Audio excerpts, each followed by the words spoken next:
जय माता दी। आज से चैत्र के नवरात्रि प्रारंभ हैं। नवरात्रि के 9 दिन में दुर्गा सप्तशती का पाठ करना चाहिए। अगर दुर्गा सप्तशती का पाठ विधि विधान और नियमों के तहत किया जाए तो इससे साधक की हर मनोकामना शीघ्र ही पूरी होती है। चैत्र नवरात्रि में दुर्गा सप्तशती का पाठ करने से अनिष्ट का नाश होता है, घर में सुख शांति का वास होता है और ग्रह कलेश और धन संबंधित परेशानियां भी दूर हो जाती हैं। दुर्गा सप्तशती का पहला अध्याय। मेधा ऋषि का राजा सुरथ और समाधि को भगवती की महिमा बताते हुए मधु कैटभ वध का प्रसंग सुनाना। मार्कंडेय जी बोले, सूर्य के पुत्र सावर्णी जो 8वें मनु कहे जाते हैं, उनकी उत्पत्ति की कथा विस्तार पूर्वक कहता हूँ, सुनो। सूर्य कुमार महाभाग सावर्णी भगवती महामाया के अनुग्रह से जिस प्रकार मनवंतर के स्वामी हुए, वही प्रसंग सुनाता हूँ। पूर्व काल की बात है। स्वारोचिष मनवंतर में सुरथ नाम के एक राजा थे, जो चैत्र वंश में उत्पन्न हुए थे। उनका समस्त भूमंडल पर अधिकार था। वो प्रजा का अपने औरस पुत्रों की भांति धर्म पूर्वक पालन करते थे। तो भी उस समय कोला विध्वंसी नाम के क्षत्रिय उनके शत्रु हो गए। राजा सुरथ की दंड नीति बड़ी प्रबल थी। उनका शत्रुओं के साथ संग्राम हुआ। यद्यपि कोला विध्वंसी संख्या में कम थे, तो भी राजा सुरथ युद्ध में उनसे परास्त हो गए। तब वो युद्ध भूमि से अपने नगर को लौट आए और केवल अपने देश के ही राजा होकर रहने लगे। किंतु वहां भी उन प्रबल शत्रुओं ने उस समय महाभाग राजा सुरथ पर आक्रमण कर दिया। राजा का बल क्षीण हो चला था। इसीलिए उनके दुष्ट, बलवान और दुरात्मा मंत्रियों ने वहां उनकी राजधानी में भी राजकीय सेना और खजाने को हत्या लिया। सुरथ का प्रभुत्व नष्ट हो चुका था। इसीलिए वो शिकार खेलने के बहाने घोड़े पर सवार होकर वहां से अकेले ही एक घने जंगल में चले गए। वहां उन्होंने वे प्रवर मेधा मुनि का आश्रम देखा, जहां कितने ही हिंसक जीव अपनी स्वाभाविक हिंसावृत्ति छोड़कर परम शांत भाव से रहते थे। मुनि के बहुत से शिष्य उस वन की शोभा बढ़ा रहे थे। वहां जाने पर मुनि ने उनका सत्कार किया और वो उन मुनि श्रेष्ठ के आश्रम पर इधर उधर विचरते हुए कुछ काल तक रहे। फिर ममता से आकृष्ट चित्त होकर वहां इस प्रकार चिंता करने लगे, पूर्व काल में मेरे पूर्वजों ने जिसका पालन किया था, वही नगर आज मुझसे रहित है। पता नहीं मेरे दुराचारी भृत्यगण उसकी धर्म पूर्वक रक्षा करते हैं या नहीं। जो सदा मद की वर्षा करने वाला और शूरवीर था, वो मेरा प्रधान हाथी अब शत्रुओं के अधीन होकर न जाने किन भोगों को भोगता होगा। जो लोग मेरी कृपा, धन और भोजन पाने से सदा मेरे पीछे पीछे चलते थे, वो निश्चय ही अब दूसरे राजाओं का अनुसरण करते होंगे। उन अपव्ययी लोगों के द्वारा सदा खर्च होते रहने के कारण अत्यंत कष्ट से जमा किया हुआ मेरा वो खजाना खाली हो जाएगा। ये तथा और भी कई बातें राजा सुरथ निरंतर सोचते रहते थे। एक दिन उन्होंने वहां विप्रवर मेधा के आश्रम के निकट एक वैश्य को देखा और उससे पूछा, भाई, तुम कौन हो? यहाँ तुम्हारे आने का क्या कारण है? तुम क्यों शोकग्रस्त हो और अनमने से दिखाई देते हो? राजा सुरथ का ये प्रेम पूर्वक कहा हुआ वचन सुनकर वैश्य ने विनीत भाव से उन्हें प्रणाम करके कहा। वैश्य बोला, राजन, मैं धनियों के कुल में उत्पन्न एक वैश्य हूं। मेरा नाम समाधि है। मेरे दुष्ट स्त्री पुत्रों ने धन के लोभ से मुझे घर से बाहर निकाल दिया है। मैं इस समय धन, स्त्री और पुत्रों से वंचित हूँ। मेरे विश्वसनीय बंधुओं ने मेरा ही धन लेकर मुझे दूर कर दिया है। इसीलिए दुखी होकर मैं वन से चला आया हूँ। यहाँ रहकर मैं इस बात को नहीं जानता कि मेरे पुत्रों की, स्त्री की और स्वजनों की कुशल है या नहीं। इस समय घर में वो कुशल से रहते हैं अथवा उन्हें कोई कष्ट है। वो मेरे पुत्र कैसे हैं? क्या वो सदाचारी हैं अथवा दुराचारी हो गए हैं? राजा ने पूछा, जिन लोभी स्त्री पुत्र आदि ने धन के कारण तुम्हें घर से निकाल दिया, उनके प्रति तुम्हारे चित्त में इतने स्नेह का बंधन क्यों है?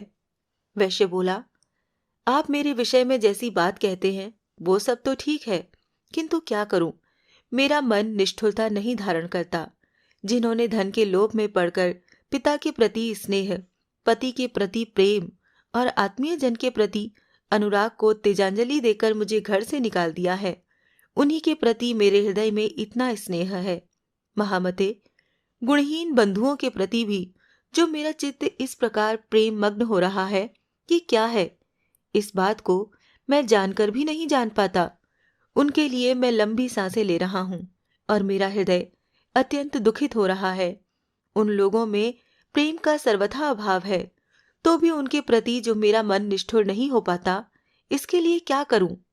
मार्कंडेय जी कहते हैं, ब्रह्मन, तदंतर राजाओं में श्रेष्ठ सुरथ और वो समाधि नामक वैश्य दोनों साथ साथ मेधा मुनि की सेवा में उपस्थित हुए और उनके साथ यथा योग्य न्यायानुकूल विनयपूर्ण वर्ताव करके बैठे। तत्पश्चात वैश्य और राजा ने कुछ वार्तालाप आरंभ किया। राजा ने कहा, भगवन, मैं आपसे एक बात पूछना चाहता हूं, उसे बताइए।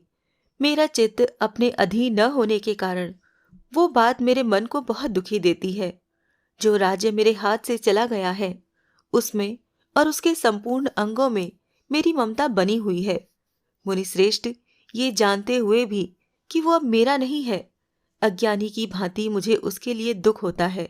ये क्या है? इधर ये वैश्य भी घर से अपमानित होकर आया है। इसके पुत्र, स्त्री और भृत्यों ने इसे छोड़ दिया है। स्वजनों ने भी इसका परित्याग कर दिया है, तो भी ये उनके प्रति अत्यंत हार्दिक स्नेह रखता है। इस प्रकार ये तथा मैं दोनों ही बहुत दुखी हैं। जिसमें प्रत्यक्ष दोष देखा गया है, उस विषय के लिए भी हमारे मन में ममता जनित आकर्षण पैदा हो रहा है। महाभाग, हम दोनों समझदार हैं, तो भी हमें जो मोह पैदा हुआ है, ये क्या है? विवेक शून्य पुरुष की भांति मुझ में और इसमें भी ये मूर्ता प्रत्यक्ष दिखाई देती है। ऋषि बोले, महाभाग, विषय मार्ग का ज्ञान सब जीवों को है। इसी प्रकार विषय भी सबके लिए अलग अलग हैं। कुछ प्राणी दिन में नहीं देखते और दूसरे रात में ही नहीं देखते, तथा कुछ जीव ऐसे हैं जो दिन और रात्रि में भी बराबर ही देखते हैं। ये ठीक है कि मनुष्य समझदार होते हैं, किंतु केवल वो ही ऐसे नहीं होते। पशु, पक्षी और मृग आदि सभी प्राणी समझदार होते हैं। मनुष्यों की समझ भी वैसी ही होती है जैसी उन मृग और पक्षियों की होती है, तथा जैसी मनुष्यों की होती है वैसी ही उन मृग और पक्षी आदि की होती है। ये तथा अन्य बातें भी प्राय दोनों में समान ही हैं। समझ होने पर भी इन पक्षियों को तो देखो, ये स्वयं भूख से पीड़ित होते हुए भी मोहवश बच्चों की चोंच में कितने चाव से अन्न के दाने डाल रहे हैं। नरश्रेष्ठ, क्या तुम नहीं देखते कि ये मनुष्य समझदार होते हुए भी लोभवश अपने किए हुए उपकार का बदला पाने के लिए पुत्रों की अभिलाषा करते हैं? यद्यपि उन सब में समझ की कमी नहीं है, तथापि वो संसार की स्थिति बनाए रखने वाले भगवती महामाया के प्रभाव द्वारा ममतामय भंवर से युक्त मोह के गहरे गर्त में गिराए गए हैं। इसीलिए इसमें आश्चर्य नहीं करना चाहिए। जगदीश्वर भगवान विष्णु की योग निद्रा रूपा जो भगवती महामाया है, उन्हीं से ये जगत मोहित हो रहा है।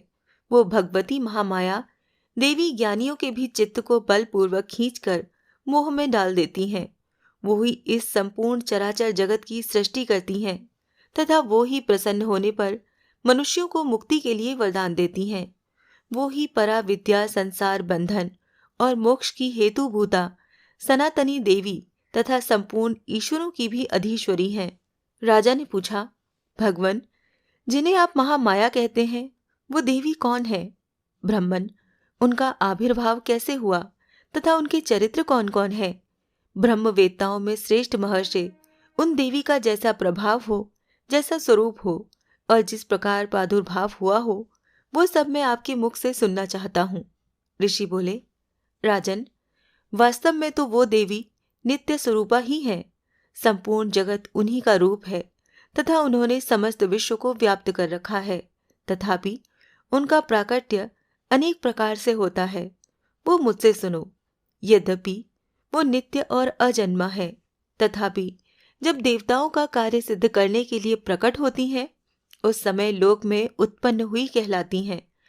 कल्प के अंत में जब संपूर्ण जगत एकार्णव में निमग्न हो रहा था और सबके प्रभु भगवान विष्णु शेषनाग की शैया बिछाकर योग निद्रा का आश्रय लेकर सो रहे थे, उस समय उनके कानों के मैल से दो भयंकर असुर उत्पन्न हुए, जो मधु और कैटब के नाम से विख्यात थे।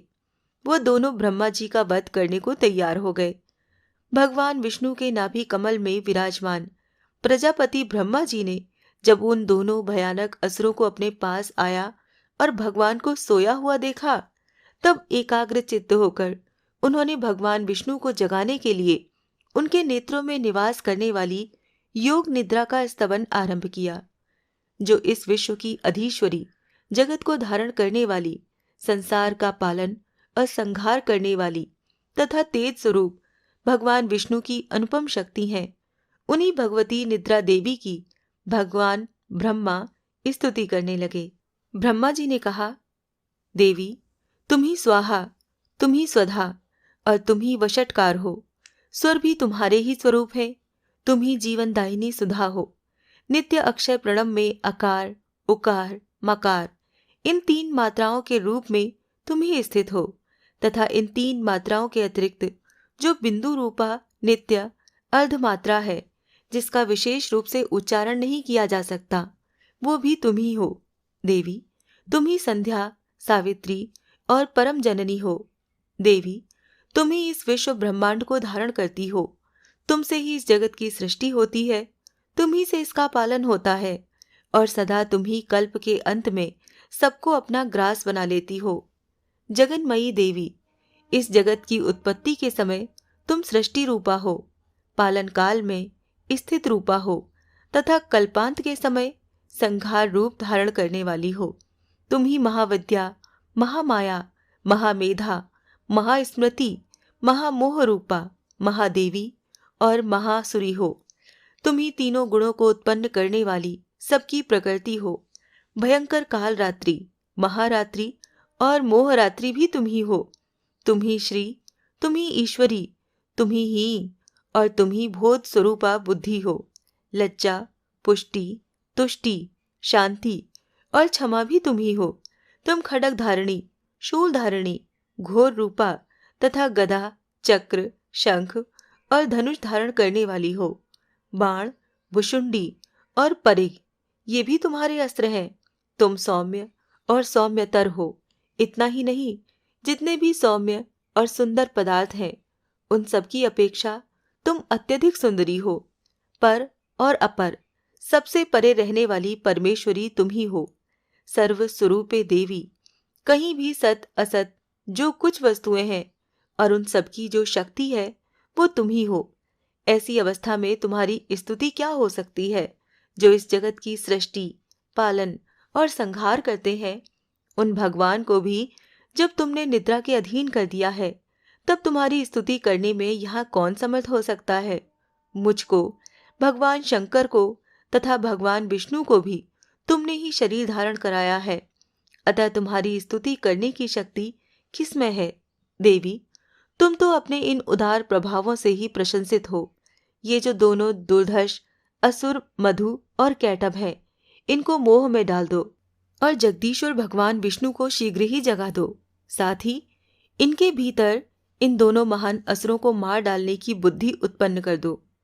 ऋषि कहते हैं, राजन, जब ब्रह्मा जी ने वहां मधु और कैटब को मारने के उद्देश्य से भगवान विष्णु को जगाने के लिए तमोगुण की अधिष्ठात्री देवी योग निद्रा की इस प्रकार स्तुति की, तब वो भगवान के नेत्र, मुख, नासिका, बाहु, हृदय और वक्ष स्थल से निकलकर अव्यक्त जन्मा ब्रह्मा जी की दृष्टि के समक्ष खड़ी हो गई।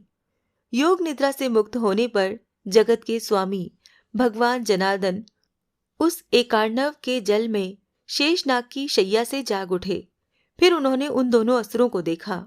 वो दुरात्मा मधु और कैटब अत्यंत बलवान और पराक्रमी थे और क्रोध से लाल आंखें किए ब्रह्मा जी को खा जाने के लिए उद्योग कर रहे थे। तब भगवान श्री हरि ने उठकर उन दोनों के साथ 5000 वर्षों तक केवल बाहु युद्ध किया।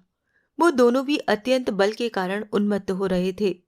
इधर महामाया ने भी उन्हें मोह में डाल रखा था। इसीलिए वो भगवान विष्णु से कहने लगे, हम तुम्हारी वीरता से संतुष्ट हैं, तुम हम लोगों से कोई वर मांगो। श्री भगवान बोले, यदि तुम दोनों मुझ पर प्रसन्न हो तो अब मेरे हाथ से मारे जाओ। बस इतना सा ही मैंने वर मांगा है, यहाँ दूसरे किसी वर से क्या लेना है। ऋषि ने कहा।